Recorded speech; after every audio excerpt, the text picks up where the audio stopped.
Hello, ഞാൻ ഇന്ന് ചെയ്യാൻ പോകുന്നത് ഒരു സിമ്പിൾ റെസിപ്പിയാണ്. നമ്മുടെ ഉരുളക്കിഴങ്ങ് തോരൻ. വളരെ പെട്ടെന്ന് നമുക്ക് ഈ തോരൻ ഉണ്ടാക്കിയെടുക്കാൻ പറ്റും.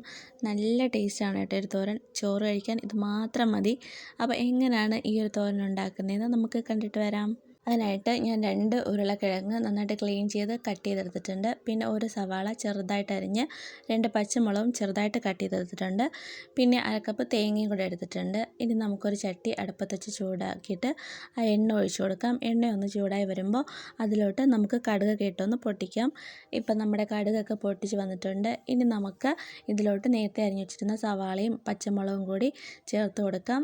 ഇത് നന്നായിട്ടൊന്ന് ഇളക്കി കൊടുക്കാം. ജസ്റ്റ് ഒന്ന് വഴറ്റിയെടുത്താൽ മതി. ഇനി ഇതിലോട്ട് നമ്മൾ നേരത്തെ കട്ട് ചെയ്ത് ക്ലീൻ ചെയ്ത് വെച്ചിരുന്ന ഉരുളക്കിഴങ്ങ് ഞാൻ ചേർത്ത് കൊടുക്കുന്നുണ്ട്. അപ്പോൾ ഉരുളക്കിഴങ്ങ് ചേർത്ത ശേഷം ഞാൻ നല്ലപോലെ ഇത് മിക്സ് ചെയ്തെടുക്കുന്നുണ്ട്. ഈ ഉരുളക്കിഴങ്ങൊക്കെ നന്നായിട്ടൊന്ന് വെന്ത് വരണേ. അപ്പോൾ അതിനായിട്ട് ഞാൻ ഇത് നല്ലപോലെ മിക്സ് ചെയ്ത ശേഷം ഇതിലോട്ട് ഒരു 1/4 ഗ്ലാസ് വെള്ളം ഒഴിച്ചിട്ട് ഒരു 10 മിനിറ്റ് ഞാൻ അടച്ച് വെച്ച് വേവിക്കുന്നുണ്ട്. അപ്പോൾ ഒരു 10 മിനിറ്റിന് ശേഷം നമ്മുടെ ഉരുളക്കിഴങ്ങൊക്കെ നല്ലപോലെ വെള്ളം വറ്റി വെന്ത് വന്നിട്ടുണ്ട്. ഈ ഒരു പരുവത്തിലാണ് വേണ്ടത്. അപ്പോൾ ഈ ഉരുളക്കിഴങ്ങൊക്കെ നല്ലപോലെ നമുക്കൊന്ന് ഇളക്കി കൊടുക്കാം. ഇനി ഇതിലോട്ട് നമ്മൾ നേരത്തെ ചിരകി വെച്ചിരുന്ന തേങ്ങ ഞാനിതിലോട്ട് ചേർത്ത് കൊടുക്കുന്നുണ്ട്. തേങ്ങയും കൂടെ ഇട്ട ശേഷം ഈ തേങ്ങയും ഉരുളക്കിഴങ്ങൊക്കെ നല്ലപോലെ മിക്സായി വരുന്നവരെ നന്നായിട്ടൊന്ന് നമുക്ക് ഇളക്കി കൊടുക്കാം. അപ്പോൾ ഞാനിവിടെ ഉരുളക്കിഴങ്ങും തേങ്ങയൊക്കെ നന്നായിട്ട് മിക്സാക്കി എടുത്തിട്ടുണ്ട്. ഇനി ഇതിലോട്ട് നമുക്ക് ആവശ്യത്തിനുള്ള ഉപ്പും കൂടെ ചേർത്തിട്ട് എല്ലായിടത്തും ഉപ്പെത്തുന്ന രീതിയിൽ നന്നായിട്ട് നമുക്ക് മിക്സ് ചെയ്ത് കൊടുക്കാം.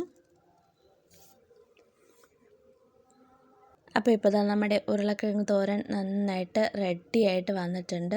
നല്ല ടേസ്റ്റാണ് കേട്ടോ ഈ ഒരു തോരൻ കഴിക്കാൻ. ഈ ഒരു തോരനുണ്ടെങ്കിൽ നമുക്ക് ചോറ് കഴിക്കാൻ ഇത് മാത്രം മതി. പ്രത്യേകിച്ച് കുട്ടികൾക്കൊക്കെ ഭയങ്കരമായിട്ട് ഇഷ്ടപ്പെടും കേട്ടോ ഈ ഒരു തോരൻ. അപ്പോൾ എല്ലാവരും ഈ റെസിപ്പി ഒന്ന് ട്രൈ ചെയ്ത് നോക്കണം. നിങ്ങളുടെ ഫീഡ്ബാക്ക് കമൻറ്റ് ബോക്സിലൂടെ അറിയിക്കുകയും വേണം. അതേപോലെ തന്നെ ചാനൽ സബ്സ്ക്രൈബ് ചെയ്യാതെ ആരെങ്കിലും വീഡിയോസ് കാണുന്നുണ്ടെങ്കിൽ ദയവായി ചാനൽ സബ്സ്ക്രൈബ് ചെയ്യുക. വീഡിയോസ് ഇഷ്ടപ്പെടുന്നുണ്ടെങ്കിൽ ലൈക്ക് ചെയ്യുക. നിങ്ങളുടെ കൂട്ടുകാർക്ക് ഷെയർ ചെയ്തും കൊടുക്കുക.